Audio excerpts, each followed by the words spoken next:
Selamat datang di pembahasan kita kali ini. Hari ini, kita akan kupas tuntas dunia kecerdasan buatan atau yang lebih kita kenal sebagai AI. Dan kita akan coba jawab satu pertanyaan besar. Apa iya AI itu benar-benar netral? Ada sebuah kutipan yang sangat kuat. Siapa yang menguasai teknologi, ia menguasai narasi. Dan siapa yang menguasai narasi, ia mengendalikan dunia. Di era AI seperti sekarang, rasanya kalimat ini jadi makin nyata ya. Karena AI ini, sadar atau tidak, sudah menjadi semacam kurator pengetahuan kita yang ikut membentuk apa yang kita lihat dan akhirnya apa yang kita percayai. Kita kan sering banget ya dengar anggapan kalau teknologi itu cuma alat, netral, objektif, pokoknya tergantung siapa yang pakai. Tapi, apa benar sesederhana itu? Yuk, kita coba bedah lebih dalam. Oke, kita masuk ke bagian pertama yaitu soal ilusi teknologi yang katanya netral. Di sini kita akan lihat betapa berbedanya cara kita membicarakan AI dalam konteks yang berbeda. Coba deh kita perhatikan dua kolom ini. Di satu sisi, dalam forum-forum teknologi, bahasanya itu indah banget, penuh harapan. Ada istilah simfoni kecerdasan, AI untuk kemanusiaan. Tapi, coba kita geser ke bahasa hukum, seperti di Undang-Undang AI 2025. Istilahnya langsung berubah drastis, sistem berisiko tinggi, bahkan ada larangan keras untuk memanipulasi persepsi. Jomplang banget kan? Kesenjangan bahasa yang tajam ini sebenarnya ngasih kita satu petunjuk penting, bahwa teknologi itu tidak pernah lahir di ruang hampa. Di dalam setiap baris kodenya, selalu ada cerminan nilai dan pilihan dari manusia yang menciptakannya. Nah, kalau AI itu ternyata nggak netral, lalu dia itu apa? Di bagian kedua ini, kita akan coba pahami AI lewat sebuah metafora yang sangat kuat, yaitu sebagai cermin kekuasaan dan bias. Mungkin cara paling gampang untuk ngebayangin AI itu adalah sebagai sebuah cermin. Tugasnya sederhana, memantulkan kembali dunia yang menjadi bahan belajarnya.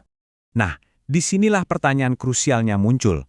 Kalau AI itu adalah cermin, pertanyaannya adalah siapa yang memegang cermin itu, siapa yang menentukan arah pantulannya, siapa yang mendesainnya, dan data dari siapa yang dipakai untuk melatihnya. Keberpihakan atau bias dalam AI itu sumbernya bisa dari mana-mana. Pertama, dari data yang dipakai, yang pastinya syarat dengan nilai. Kedua, dari interaksi kita sebagai pengguna, yang tanpa sadar bisa menciptakan ruang gema digital. Dan ketiga, fakta bahwa sebagian besar pengembangan AI saat ini masih didominasi oleh satu sudut pandang budaya, yaitu paradigma barat. Dan ini bukan sekedar teori loh. Sebuah studi bahkan menunjukkan kalau nilai politik ChatGPT itu bisa bergeser seiring waktu. Dari yang tadinya libertarian kiri, pelan-pelan bergerak ke kanan. Ini jadi bukti nyata kalau AI bukanlah alat yang statis dan objektif, tapi sebuah sistem dinamis yang sangat bisa dipengaruhi. Sifat AI yang tidak netral ini punya konsekuensi yang nyata.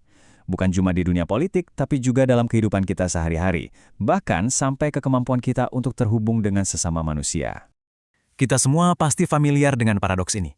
Teknologi seolah mendekatkan yang jauh, tapi menjauhkan yang dekat. Kita bisa begitu terhubung dengan orang di seberang lautan, tapi seringkali malah merasa asing dengan orang yang duduk tepat di sebelah kita. Dan disinilah letak bahayanya. Seperti yang diperingatkan oleh Sherry Turkle, seorang profesor di MIT, ketergantungan kita pada teknologi ini bisa mengikis salah satu hal yang paling mendasar dalam diri kita sebagai manusia, yaitu empati. Oke, setelah kita tahu masalahnya, lalu apa yang bisa kita lakukan? Tentu solusinya bukan dengan menolak teknologi, tapi dengan belajar berinteraksi dengannya secara lebih sadar. Mari kita lihat langkah-langkah ke depannya. Setidaknya ada 3 langkah praktis. Pertama, kita harus menuntut transparansi dari para pengembang. Kedua, perlu adanya regulasi yang cerdas untuk mencegah penyalahgunaan. Dan yang ketiga yang paling penting, datang dari diri kita sendiri sebagai pengguna. Kita harus lebih waspada dan kritis terhadap informasi apapun yang disajikan oleh AI. Tapi, solusinya bisa lebih dalam dari sekedar langkah teknis. Dalam tradisi Islam misalnya, ilmu itu dipandang sebagai sebuah amanah, bukan sekedar kekuatan, tapi sebuah kepercayaan yang harus digunakan untuk kebaikan dan kemaslahatan bersama. Kearifan dari tradisi Timur juga mengajarkan hal serupa. Intinya adalah, sebelum kita sibuk ingin mengendalikan kekuatan besar di luar sana, kita harus terlebih dahulu menyiapkan diri kita di dalam, memupuk kearifan dan tanggung jawab batin. Inilah kuncinya. Ini semua membawa kita pada sebuah prinsip kuno yang sangat relevan. Adab sebelum ilmu, nilai sebelum teknologi. Islam mengajarkan adab sebelum ilmu. Di era teknologi yang serba cepat ini, prinsip itu tetap relevan. Ini tag beradab, menjaga nilai, bergerak menuju kesempurnaan.